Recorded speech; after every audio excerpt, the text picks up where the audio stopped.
président Macky Sall daal bu ma ko dee digal ak ñooñom di ko digal na ko ne na génn ci 3e mandat d'abord pour question de morale organiser des élections libres et dans la transparence ku gañ ku Sénégalais yi wóolu ñu jox la réew mi moo gën di forcer ay 3e mandat ak yooyu taxawul te ñi koy digal wër ko yaa ngi dégg buñ ko bëggee wax dëgg nañ ko ni na génn ci problème mu 3e mandat choisir un candidat mu dem élection.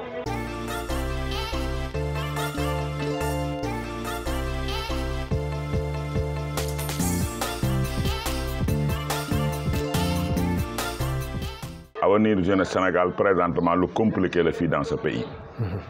li tax mu compliqué également mooy l'État qui devrait prendre en charge toute la jeunesse sénégalaise et sans distinction dafa faillir à sa mission. Pourquoi je le dis? Parce que réew boo ko yoree li am solo ci réew ma mooy nga d'abord la création des emplois des jeunes. Ensuite jeunesse bi aussi ñu encadrer leen sur le plan éducation parce que réew mënta développer mukk tant que jeunesse ba fa nekk éduqué wuñ leen éducation boobu lu manqué la fii ci Sénégal loolu nag di ci photo jeunesse bi ci photo état du Sénégal. waaw nan la nekkee photo état du Sénégal. photo état du Sénégal mooy état bu demee ba créer le ministère de l'emploi war a créer ay infrastructures surtout du côté industriel mu am ci loo xamante ni lu minime la ci réew moo xam ne bii am na pétrole am na gaz am na zircon am na or am na ndox am na ay suuf bu ci état defoon la mu war a def ab manque d'emploi du am ci réew mu mel noonu. léegi lan moo tax jeunesse bi jamono ji maanaam di reyante pour xeex di taal di def lu leen neex lu leen xiir si loolu. boo amee absence de démocratie ci réew.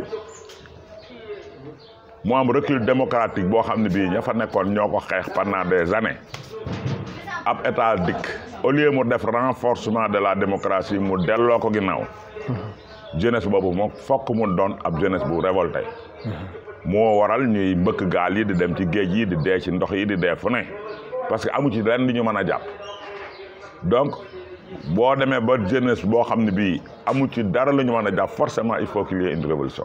waaw révolution boobu di am noonu léegi jeunesse bi jógee fi ñii léegi ñi doon tukki léegi dañoo xaw a néew léegi parce que amuñu moyens yu ñu demee mu jaral leen loo gisee loolu. waaw parce que y a des conventions y a eu des blocus qui ont été signés au niveau international te réew mu mel ni Espagne gis nga mu mel ni Maroc da nga gis ñoo xamoon dañoo demoon pour def ay immigration mais dañ leen di génne ci réew mooma dàq leen ñii ñu retourné leen yaa ngi dégg gaal ya nga xamante ni daan na ci dugg di ci aventure gaal yooyu dañ ko bloqué forcément kon léegi dañu mën a ñibbisi waat ci réew mi rek di continuer seen ay révolte jusqu'au jour où l'État parviendra à régler la solution. waaw mais coow Tunisie bi mooy président Tunisie bi ni mu def bëgg a génne africain yi si dëkkam. président Tunisie bi ni mu def. man africain surtout les sénégalais mënoon nañ ci bañ a bokk à part les étudiants yi xam dañ fa demoon pour jàngi mais loolu bu amee day wane ni ñoo benn côté racisme total la racisme total moo ko waral et puis ñoom muñ demee ba mënatu ñoo yor seeni réew seen jeunesse ba fa nekk ay émigrants bëgg faa nekk forcément il faut ñu def lu mel noonu loolu moo ko waral. kon suñu état yi ban taxawaay lañ ci am.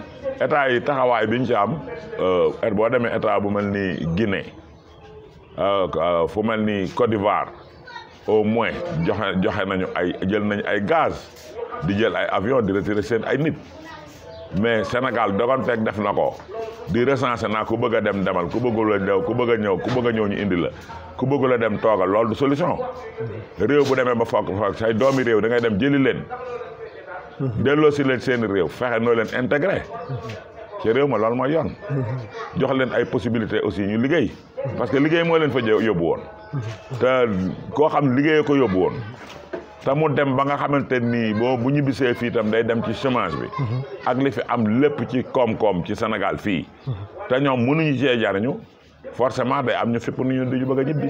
dëgg la waaw bu ñu jógee foofu muy actualité bi xew muy diggante Sonko ak Mame Mbaye Niang ba procès bi ñu annulé ko am ay coow te diggante bi le 30 léegi loo xalaat li nar a xew si réew mi si sa gis-gis. li nar a xew ci réew mi la muy xeeñ neexul.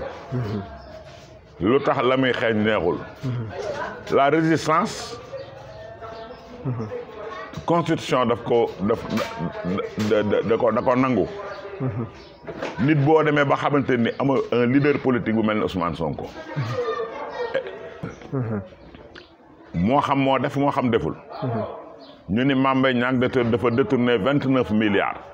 moom mu ne am na rapport. 29 milliards am na rapport ama rapport jarul disqualifier ay nit ay élection. war na nekk lu ñu waxtaane régler le problème politiquement. que ñu ko yóbbu devant des juridictions pour écarter un candidat. loolu moo waral mu woote résistance. léegi jeunesse bi lan moo leen tax Ousmane Sonko jaral leen si ban projet. li mu leen jaral mooy projet de société bi mu leen présenté jaay leen ko ñoom da leen a jaral. su leen ko jaralee nag léegi lépp da leen koy jaral. pour ñu mën a maintenir seen candidat boobu. yow daal gis comme jeunesse gisuñu lu dul Ousmane Sonko ñu valider candidature. ñu valider candidature bi waa Macky Sall mi nga xam ne moo fi nekk aussi. waxoon ni moom ñaari mandat lay def dem. constitution ni nul n'a le droit de faire 2 mandats successifs na respecté ay projet. te li ko waral mooy Boun Abdallah Dionne en tant que son premier ministre. sillonné na dans l'étendue du territoire. wax ni c'est la mooy dernier mandat Macky Sall 2 mandats fa la yem. en tant que premier ministre wax na ko véhiculé na ko ci presse beeg fu ne. lan moo tax tey jii même bu fekkonte ni également nekkoon na loo xamante ni juridiquement un problème ne se pose pas. mais moralement sax war naa tax président Macky Sall désister ci loolu. pour maintenir ay waxam moom. waaw mais comme yéen ñi fekkee jamonoy Senghor Abdoulaye Wade ba si Abdou Diouf ba si Macky lan ngeen gis politique gu Sénégal ak fu mu toll nii. recul démocratique la nu gis parce que Senghor. moom moo construire état du Sénégal. moo fi def institution yi moo fi def lépp. ba mu ko joxee Abdou Diouf dafa wax li ñu multipartisme. nekk fi naan damay parrainage damay lii dañuy jàkka jaa ngi nii ku mën a noddal. ñu dawal ci condition yooyu. mais bu fekkoon te ni dafa najoon situation bi comme nam ko kii yoon amoon na possibilité toogaat ci pouvoir bi. dañ ko gagné mu nangu démocratiquement parce que woote woon na ni ku bëgg a noddal jàkka jaa ngi nii ku bëgg a def élection ñëwal dem. ñu dem Abdoulaye Wade remporté des élections en 2000.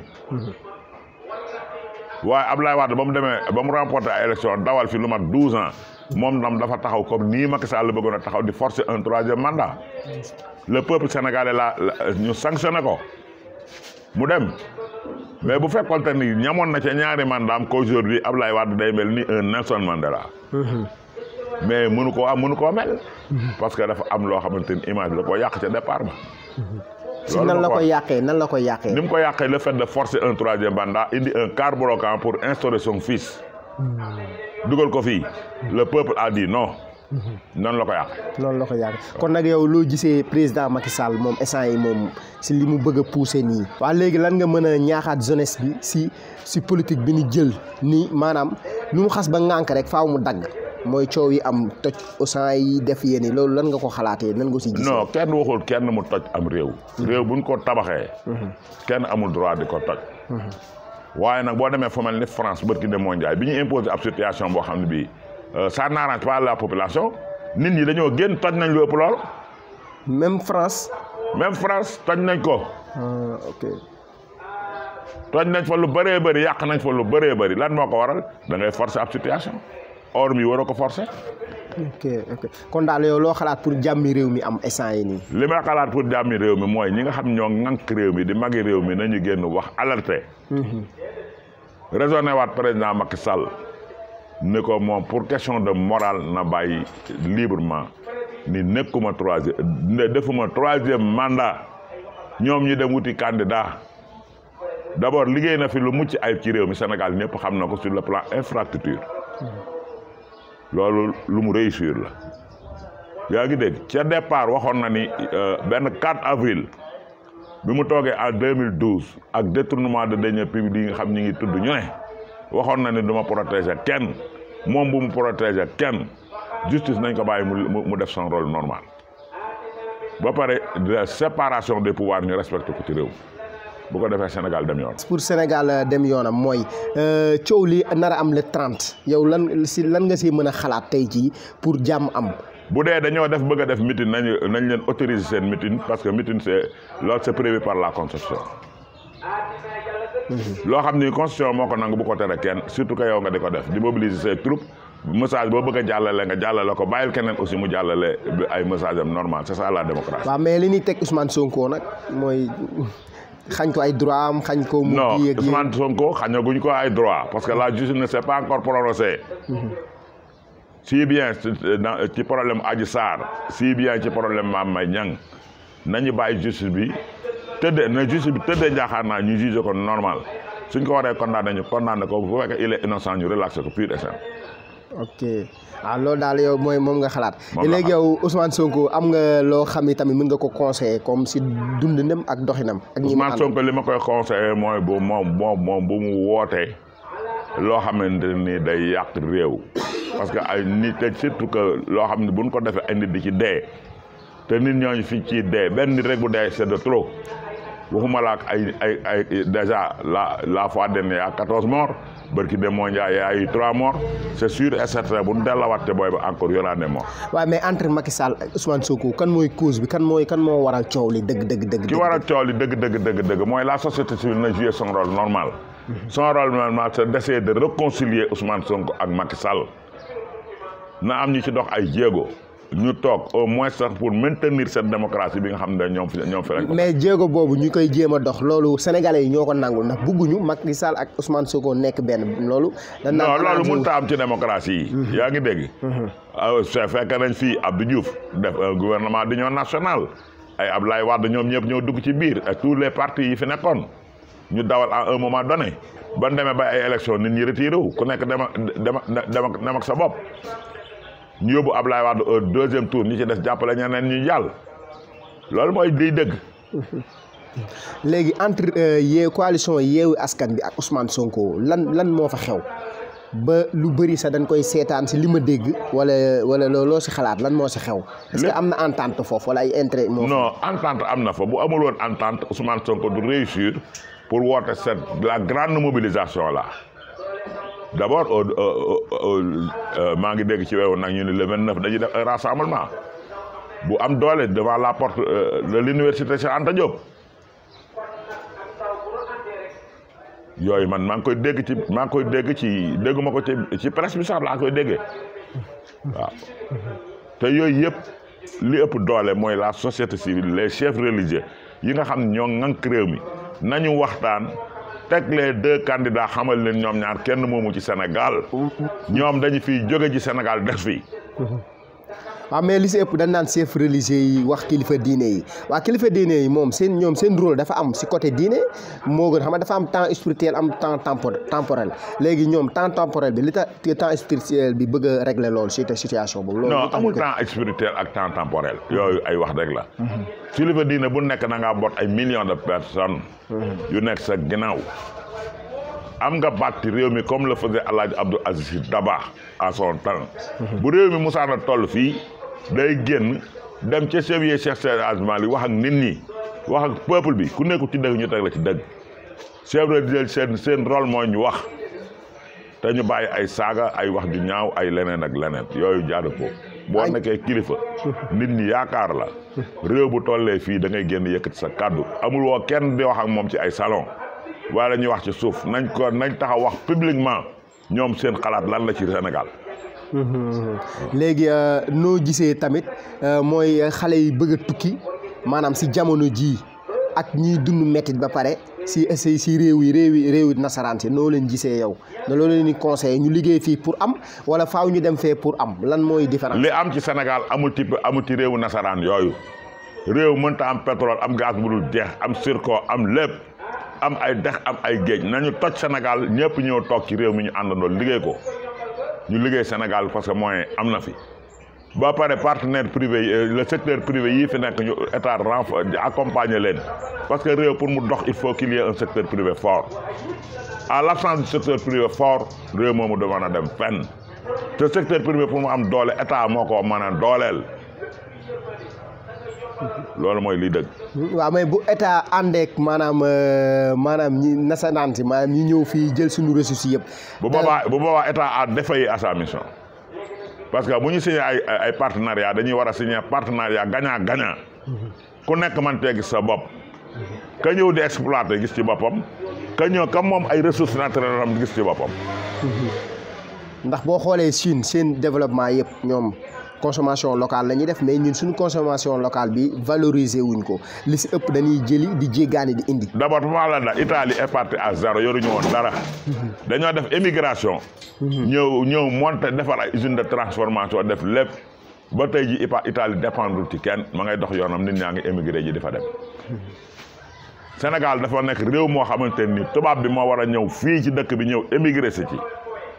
mais waru la nekk sénégalais ñoom ñoo war a ñëw fii jël avion jël gaal jël leneen pour dem émigrer ci réewum jàmbur dans la juste mesure que ressources yëpp am na fi Sénégal actuellement moo gën a riche Dubaï gën a riche France réew moom en vertu de quel droit nit ñi di fa jóg di daw di demi feneen nañu taxaw régler le problème ici au sein du Sénégal. mais problème bi nuñ ko mën a régler. ni ñu koy mën a régler mooy économie bi nañ ko teg ci yoon. réew bu fekkee am na nangami milliards te kenn bañ a détourné dërëm nag ñu bañ a accuser kenn naa ko jël nga 1000 milliards jël nga nangam jël nga 29 milliards jël nga 98 milliards Bougane il a dit tout récemment Sénégalais yi yëpp ñu ngi toog di xool fan la waan nañ di mu jëkki noppam ba xam 98 milliards yooyu ña ko jël bu fekkee ñoo ko jël nañ ko delloosi ci réew parce que moomuñu ko bu fekkee waxi Bougane nekk na lu juste te mu am l'ensemble des preuves na ko assemblée nationale accompagné ñu teg enquête parlementaire bu leer naññi bu ku jël alal réew mi nga delloosi ko ci Sénégal parce que moomu ko loolu mooy li dëgg. loolu mooy dëgg mais lan moo tax kon boo bëggee tukki muy jafe lool te nasaraan pour ñu ñëw fii da leen di yomb lool. loolu nag ci état la. nan la nekkee si état état xam na ni tubaab bi mi ngi ñëw fii. te tubaab buy bëggee ñëw fii day ñoom ci moom. jafeel ko tubaab bi ni ko man sama réew mi da ngeen di yombal lépp Sénégal yi di circuler librement yaa ngi dégg di ñëw ci mën a liggéey si yéen tam ngeen mën a ñëw liggéey suñu réew à défaut de ça nga ne ñàcc taxaw looloo solution bi ndax tubaab yi gënuñu ñu ci benn pa ëpp ñu ay xam-xam yooyu yëpp mi ngi fi ndax réew boo xamante ni dem na ba construire ay ponkal yu day ne ay Cheikh Anta Diop ak ñeneen yaa ngi dégg xam-xam yooyu yi nga xam ne nii dañ ko bàyyil Sénégal ñu moom ko nañ ko exploiter teg ko ci aw yoon bu ko defee réew mi dootul am benn jafe-jafe waaw ñu développer l'agriculture teg ko ci yoon. waaw mais le cas de Karim lu tax ñu exilé ko ma ne loolu gars yi di wax jëlee ko fii yóbbu ko ba tey. waxagul kaaw Karim Wade man mënuma ci sori. li tax mënuma ci sori mooy. d'accorduma ñu condamné simplement Karim Wade exilé ko. loolu daal loo toll ci 25 personnes moom lañ épinglé woon ni ñii ñoo jël alalu réew mi am ñu jóg daan ni am na ay recouvrement yi fa am nan leeral loolu ba pare ku nekk ñu rétablir bu fekkee jëlul laalul deful nañ ko rétablir sur ses droits parce que il suffit que simplement ñu touché ba ci code électoral bi tuuti mbir mi xaw a leer nañ ko mu ñu rétablir ko ses droits mu dem élection que le maire gagne rétablir Khalifa Sall tout le monde tous les acteurs ñëw dugg ci. mais Karim wanewul nii war nañ ko mën a boole si ñu war a dem élection ne deful benn réaction jéemul ñëw. non loolu nag les responsables du PDS ñoo ci mën a wax lu bari. man je ne suis pas du PDS je suis avec Mimi Touré. ah ok. ndax Mimi Touré dafa nekk koo xam nekk na ci état sax di combattre le troisième mandat. man El Hadj Diop ma wax loolu te Sénégal gépp dégg nañ ko mu taxaw battre les campagnes au niveau de Benno Bokk Yaakaar am la mu am ñu xëy suba teel daal di dugal ab ci génne ko biir assemblée nationale pourquoi ñu koy génne nañ ko bàyyi librement parce que la mu waroon a am nga ñëw indi koo xam ni kii sénégalais xamuñu ko te moom moo liggéey bi woo si yoone Sénégal gépp ba mu daj yaa ngi dégg war a nekk président assemblée nationale la te xaw ma waxante woon nag xaw ma wax même doganteeg waxoo ko sax pour question de morale dañ ko war a jël jébal ko assemblée nationale parce que xam naa ni juriste la gëm na boppam te lépp luy dictature laalu ci lenn loolu mooy li nga xam moo am. waaw mais Mimi Touré ñu bëri dañ naan moom dañ koo wor moo tax mu ñëw jaaxle dugg si opposition bi ndax presque li mu doon séntu yëpp amuñu ko pour opposition. ñu bëri lañ la ñuy wax nag. non doganteeg nañ ko Mimi Touré mosul la jaaxle ci dara amul lenn lu muy jaaxle Mimi Touré sénégalaise cadre bu mag a mag la occupé na fi responsabilité mu nekk ci Sénégal te kenn mosu koo taxal ci dara te jusque là où je vous parle Mimi Touré n'est impliqué ci rien Sénégal la bëgg démocratie la bëgg mu ñu renforcer ko teg réew mi mu nekk un état de droit loolu mooy li am. waaw mais relation Mimi Touré ak Yewwi Askan Wi. mais c'est normal Yewwi Askan Wi ay opposants lañu. Mimi Touré elle s'oppose. waaw mais nag ñoom ñi mu doon jàmbaarloo bërki démb ak Njaay tey mu bëgg a àndaat ak ñoom loolu du tee xelu Sénégal. déedéet boo demee ba xamoo fa nga jëmoon wala nga gis te loo xam ne neexu la. te ñee la ñuy def doy na la am nga droit kay dem ànd ak ñoom liggéey lépp defar ci pour defar Sénégal rek ko tax a jóg moom mais nekku fi moom pour di parparloo wala quoi que ce soit bi mu nekkee ci biir assemblée nationale elle a posé beaucoup d'actes te actes yi mu posé yëpp man pour man tout est positif gisuma fa lenn loo xamante ni tegewul jàpp.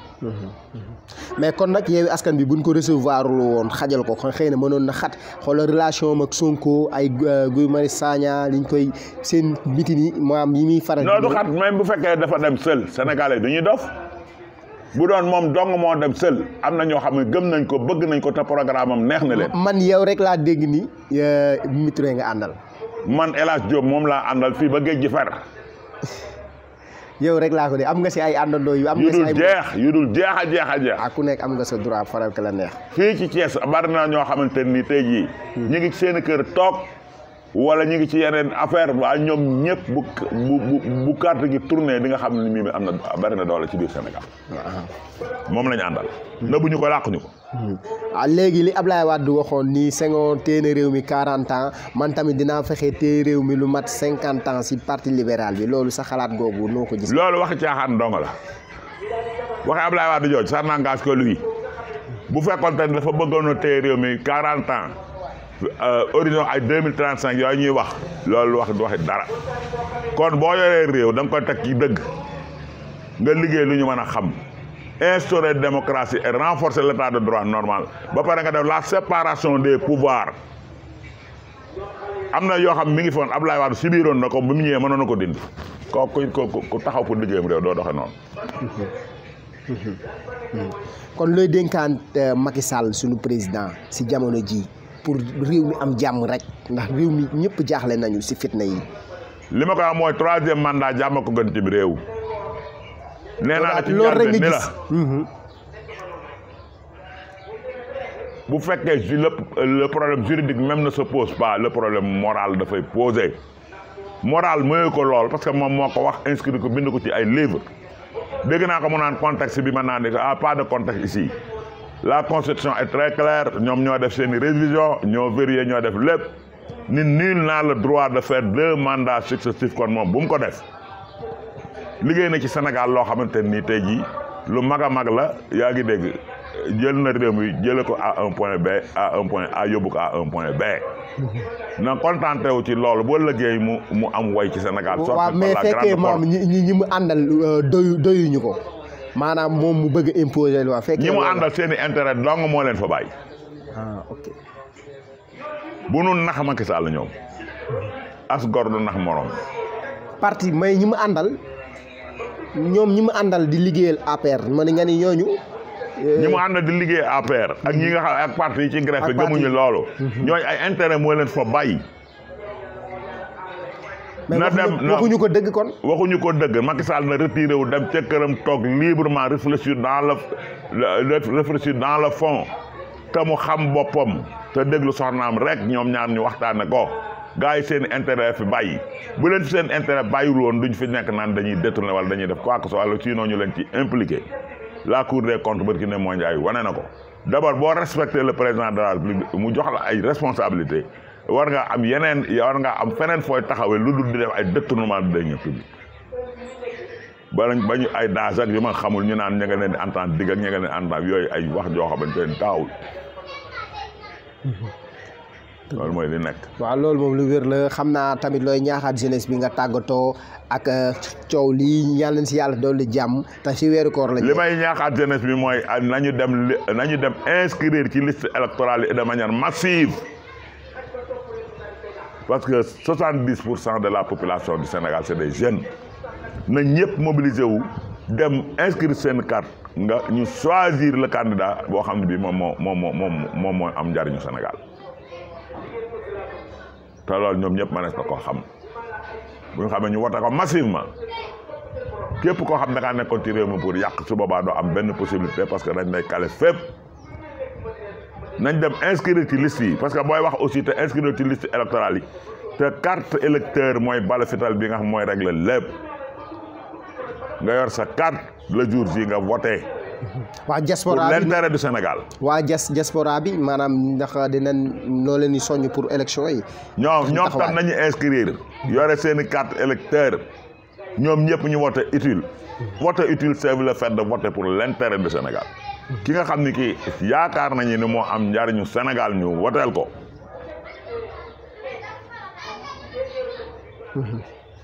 loolu daal mooy sa dernier kàddu. man mooy sama dernier kàddu. maa leen di gërëm di leen kon kàddu yi rafet na macha allah débordé wul di la sa disponibilité ak coono yi nga ñun la teg ak koor geeg yooyu yàlla na la yàlla dolli jàmm defal ñëpp jàmm. amiin yàlla na ko yàlla def te defal ko Sénégal te indi fi jàmm.